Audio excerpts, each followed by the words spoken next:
paz do Senhor Jesus, tudo bem com você? 2:02 da manhã e eu não dormi. Detalhe, trabalhei tanto, tô tão cansada, mas não consigo dormir. E aí a gente começa a pensar, Senhor, por que eu perdi o sono, Senhor? Senhor, me dá uma noite de sono dos justos, Pai, porque eu preciso descansar. E aí uma chaminha começa a arder no coração, e o Senhor começa a dar um texto, e o Senhor começa a formar um contexto, e aí a gente começa a entender.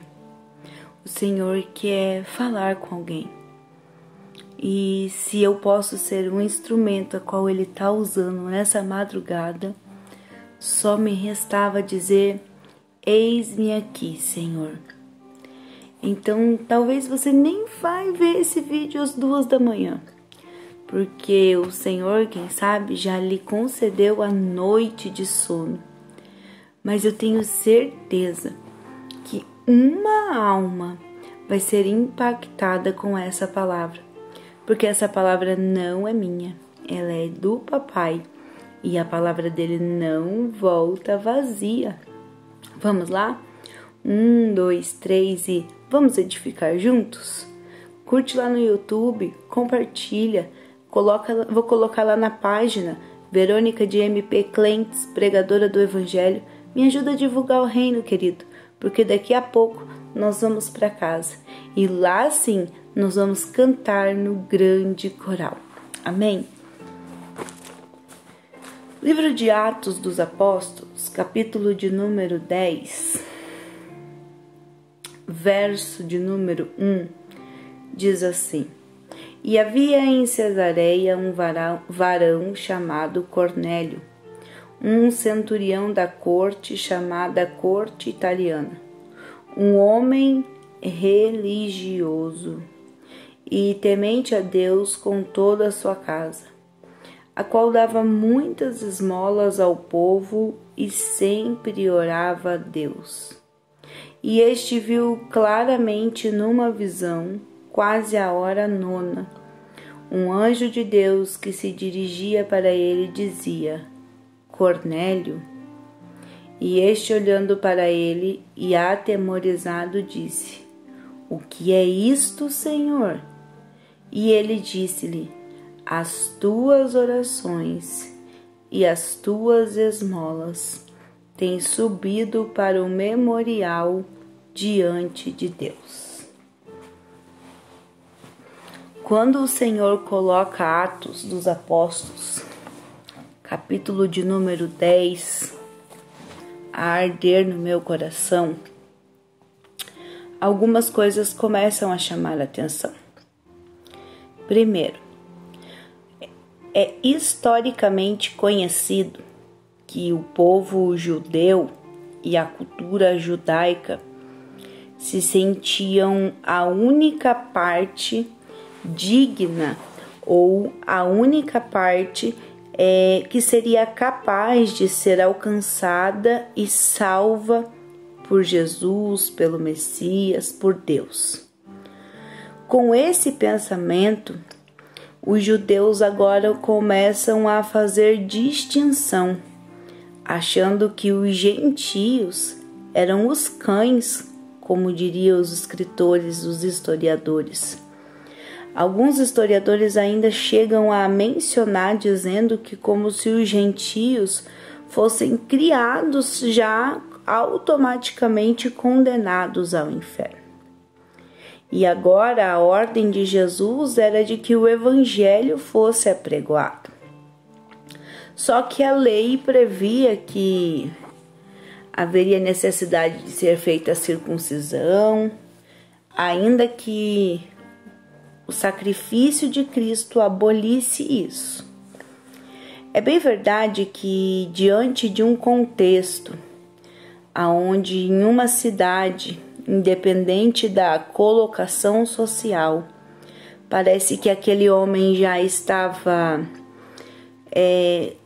direcionado ao caminho da perdição, que a ele não havia mais solução, que para ele nada mais teria jeito, aquele homem se mantém orando e fazendo boas obras.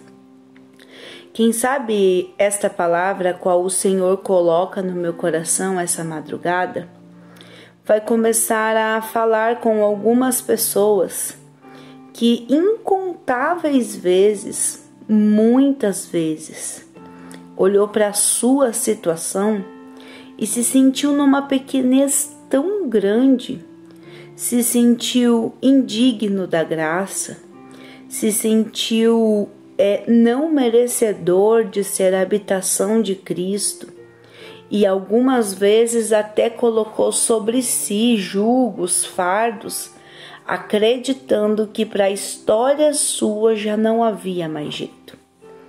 Fato é que ainda que toda a sociedade, todo o contexto histórico, todo o contexto cultural contribuísse para que essas afirmações ganhassem propriedade, espaço, força, fortalecimento, Cornélio vai no caminho inverso disso. O homem diz que não tinha jeito. O homem diz que para ele, até pelo local geográfico onde ele nasceu, ele não seria alvo da salvação de Cristo. Só que Cornélio resolve perseverar na oração e nas boas obras. Talvez eu comece essa mensagem para alguém que estava quase desistindo de orar por seu milagre, que estava quase desistindo de perseverar buscando a Deus e que estava quase dando legalidade para a ideia de que de repente realmente alguém tem razão e eu não devo mesmo ser o alvo da graça de Cristo. Mas fato é que a perseverança de Cornélio, o posicionamento de Cornélio e a busca incessante por Deus de Cornélio fazem que a casa dele seja visitada por um anjo que diz assim: ei, as suas orações e as suas práticas de fé chegaram ao memorial de Deus. Oh, glória! Já parou para pensar nessa madrugada?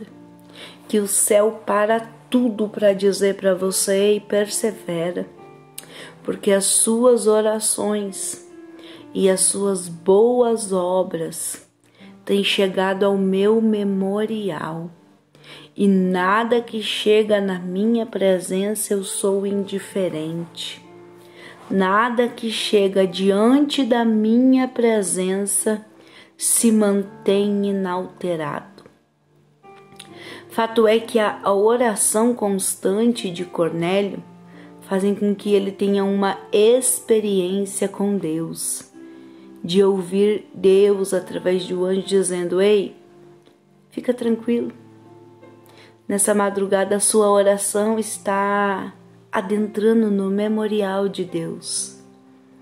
E não importa quem disse que não dá certo, que não seria você, Deus decidiu que você fosse visto por alguém. A Bíblia vai dizer que Pedro vai ser tomado de um êxtase e vai ver o lençol descendo com animais e a ordenança que coma, e aí ele diz: não posso comer porque nunca toquei em nada imundo. E aí Deus diz: não chame de imundo o que eu já purifiquei. E posterior a isso vai se revelar a ele que na porta dele haveriam homens e que haveriam de ir na casa de um homem chamado Cornélio. E quando eu vejo essa história, Deus está dizendo: ei, não se preocupe em querer saber ou contar para alguém que você está orando. Não se preocupa em querer ser visto pelo homem. Porque o que sobe na presença de Deus não é a influência humana, mas sim o poder da adoração que você tem com Ele. Ei, Deus está dizendo nesta madrugada, tua oração, o teu clamor chegou diante da minha presença.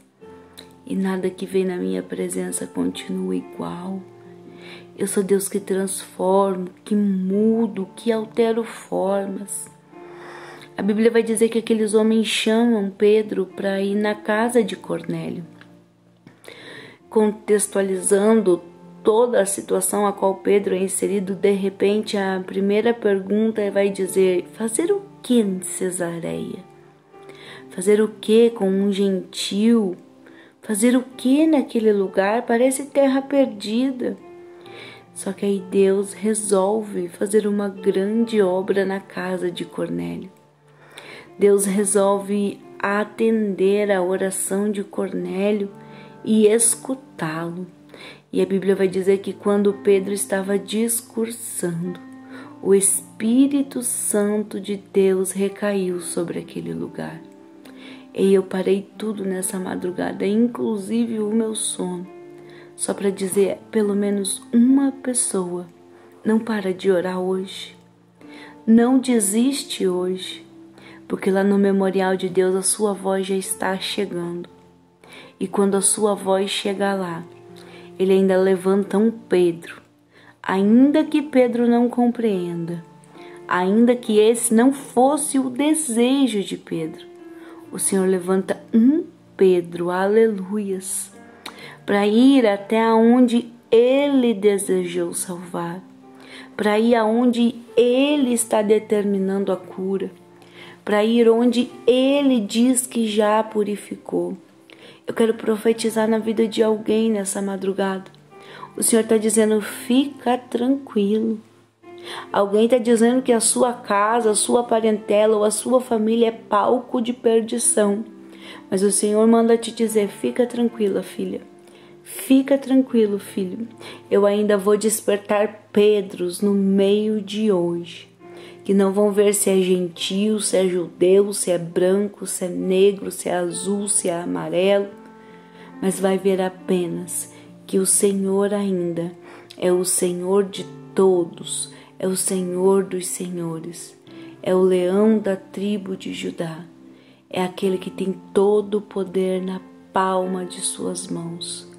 Que essa palavra nessa madrugada traga um incentivo de busca, porque o Senhor nesta madrugada diz: a tua oração chegou diante do memorial de Deus. Levantarei Pedro e o meu Espírito Santo recairá sobre a sua casa em nome de Jesus. Deus abençoe você. Me ajuda, compartilha essa live, se inscreve lá no meu canal, curte minha página e vamos divulgar o reino juntos em nome de Jesus.